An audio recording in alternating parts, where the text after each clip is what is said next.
கர்த்தருடைய மகிமையின் சாயல்.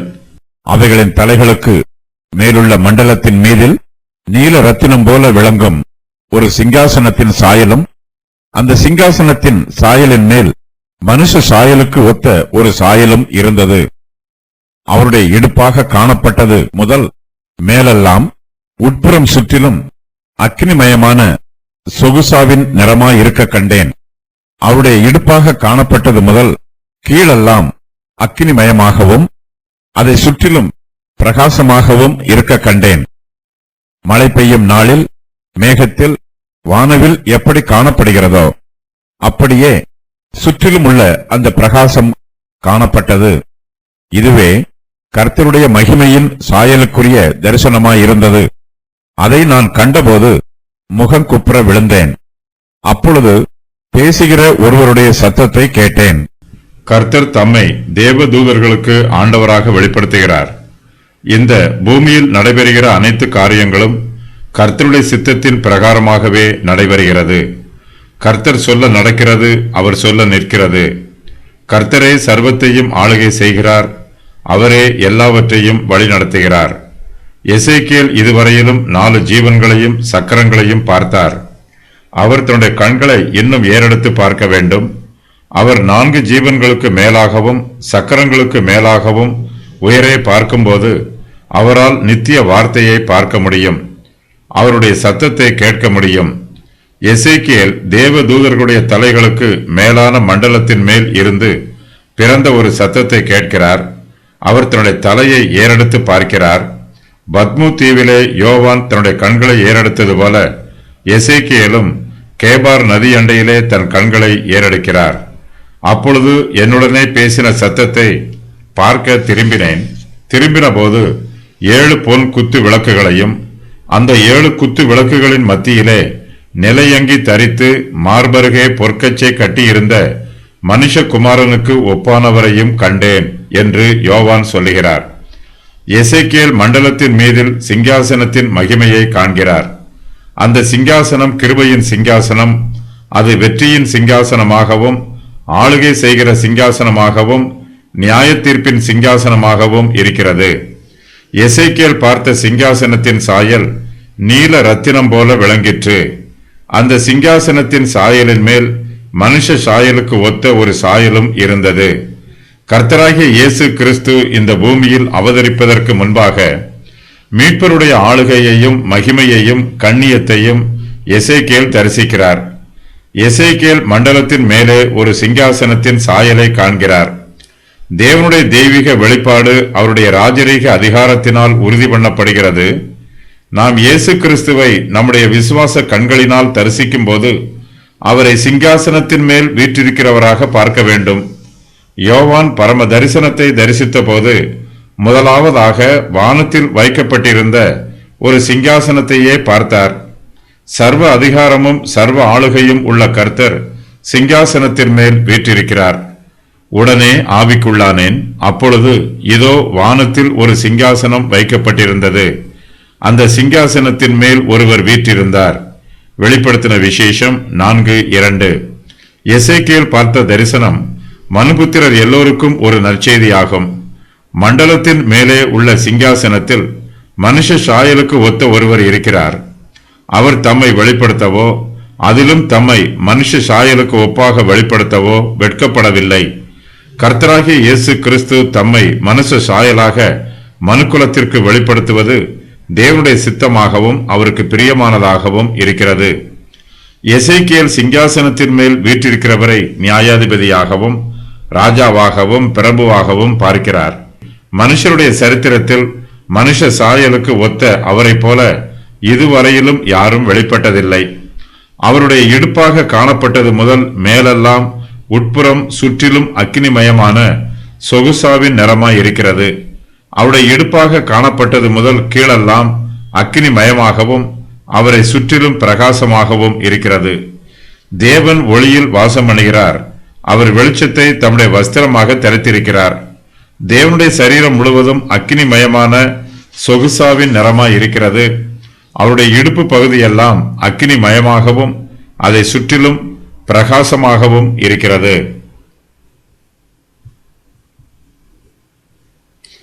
கர்த்தராகிய இயேசு கிறிஸ்து தேவனாகவும் மனுஷராகவும் இருக்கிறார். அவரிடத்தில் தெய்வீக சுபாவமும் மனுஷ சுபாவமும் காணப்படுகிறது.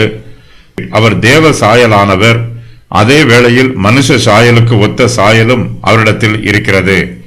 எசேக்கியேல் பார்த்த சொகுசாவின் நிறமும் அக்கினிமயமான பிரகாசமுள்ள நிறமும் இயேசு கிறிஸ்துவின் தெய்வீக சுபாவத்தையும் மனுஷ சுபாவத்தையும் வெளிப்படுத்துகிறது. இயேசு கிறிஸ்துவின் தெய்வீக சுபாவம் சொகுசாவின் நிறத்திற்குள் மறைவாக இருக்கிறது என்று வேத பண்டிதர்கள் சொகுசாவின் நிறத்திற்கு வியாக்கியானம் சொல்லுகிறார்கள். இந்த மகிமையையும் இந்த தெய்வீக சுபாவத்தையும் ஒரு மனுஷனும் இதுவரையிலும் பார்த்ததுமில்லை. இந்த மகிமையை எந்த மனுஷனாலும் பார்க்கவும் முடியாது. தேவனுடைய இடுப்பு பகுதி அக்கினிமயமாகவும் அதை சுற்றிலும் பிரகாசமாகவும் இருக்கிறது. இது தேவனுடைய மனுஷத்துவத்தை வெளிப்படுத்துகிறது என்றும் வேத பண்டிதர்கள் விளக்கம் சொல்லுகிறார்கள்.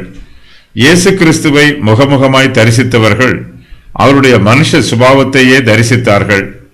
அந்த வார்த்தை மாம்சமாகி கிருபையிலும் சத்தியத்தினாலும் நிறைந்தவராய் நமக்குள்ளே வாசம் பண்ணினார். அவருடைய மகிமையை கண்டோம். அது பிதாவுக்கு ஒரே பேரானவருடைய மகிமைக்கு ஏற்ற மகிமையாகவே இருந்தது. யோவான் 1:14. தேவனுடைய சிங்காசனத்தை சுற்றிலும் வானவில் காணப்படுகிறது. மழை பெய்யும் நாளில் மேகத்தில் வானவில் எப்படி காணப்படுகிறதோ அப்படியே சுற்றிலும் உள்ள அந்த பிரகாசம் காணப்பட்டது. இதுவே கர்த்தருடைய மகிமையின் சாயலுக்கு உரிய தரிசனமாய் இருந்தது. யோவானும் எசேக்கியேலின் தரிசனத்திற்கு ஒத்த தரிசனத்தை பத்மு தீவிலே பார்த்தார். வீற்றிருந்தவர் பார்வைக்கு வச்சிரக்கல்லுக்கும் பதும ராகத்துக்கும் ஒப்பாய் இருந்தார். அந்த சிங்காசனத்தை சுற்றி ஒரு வானவில் இருந்தது. அது பார்வைக்கு மரகதம் போல் தோன்றிற்று. வெளிப்படுத்தின விசேஷம் 4:3. சிங்காசனத்தின் தரிசனமும் சிங்காசனத்தின் மேல் வீற்றிருக்கிறவரின் தரிசனமும் சிங்காசனத்தை சுற்றிலும் இருக்கிற வானவில்லின் தரிசனமும் தேவனுடைய மகிமையையும் மகத்துவத்தையும் அவருடைய கிருபையையும் இரக்கத்தையும் வெளிப்படுத்துகிறது. மழை பெய்யும் நாளிலே மேகத்தில் வானவில் காணப்படுவது தேவனுடைய கிருபையான வாக்குத்தத்தத்திற்கு அடையாளம். கர்த்தர் நோவாவின் காலத்தில் இந்த பூமியை ஜலப்பிரளயத்தினால் அழித்து போட்டார். அவர் மறுபடியுமாக இந்த பூமியை ஜலத்தினால் அழிக்க மாட்டார் என்பதற்கு வானவில் அடையாளமாய் இருக்கிறது. இப்போது தேவனுடைய கோபாக்கினையின் அக்கினி எருசலேமுக்கு விரோதமாக பற்றி எரிகிறது. கர்த்தர் தம்முடைய சிங்காசனத்தில் கோபத்தோடு வீற்றிருக்கும் போது சிங்காசனத்தை சுற்றிலும் இருக்கிற வானவில்லையும் பார்ப்பார். அப்போது அவர் தம்முடைய கிருபையின் உடன்படிக்கையை நினைவு கூறுவார். நான் யாக்கோபோடே பண்ணின என் உடன்படிக்கையையும் ஈசாக்கோடே பண்ணின என் உடன்படிக்கையையும் ஆபிரகாமோடே பண்ணின என் உடன்படிக்கையையும் நினைப்பேன், தேசத்தையும் நினைப்பேன். லேவியராகமம் 26:42. எசேக்கியேல் தான் கண்ட தேவ தரிசனங்களின் முடிவில் இதுவே கர்த்தருடைய மகிமையின் சாயலுக்கு உரிய தரிசனமாய் இருக்கிறது என்று சொல்லுகிறார். எசேக்கியேல் மிகவும் கவனமாக பேசுகிறார். அவர் தேவ தரிசனங்களை பற்றி சொல்லும்போது இதுவே கர்த்தருடைய தரிசனம் என்று சொல்லவில்லை, அல்லது இதுவே கர்த்தருடைய மகிமை என்றும் சொல்லவில்லை. எசேக்கியேல் பார்த்தது கர்த்தருடைய மகிமை அல்ல, அது கர்த்தருடைய மகிமையின் சாயலுக்கு உரியது.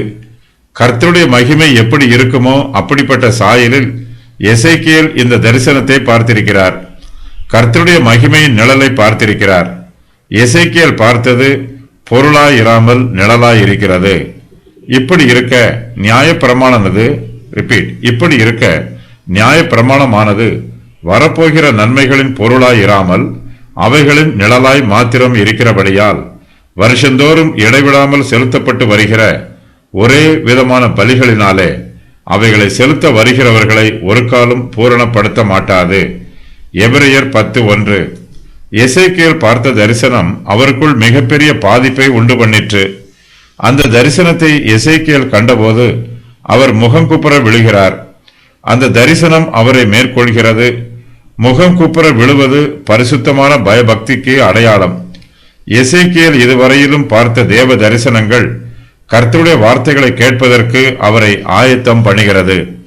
விசுவாசம் கேள்வியினால் வரும். கர்த்தர் மனத்தாழ்மை உள்ளவர்களுக்கு உபதேசம் பண்ண விரும்புகிறார். எசேக்கியேல் தேவ தரிசனங்களை பார்த்து முகங்குப்புற விழுகிறார். அப்பொழுது அவர் பேசுகிற ஒருவருடைய சத்தத்தை கேட்கிறார்.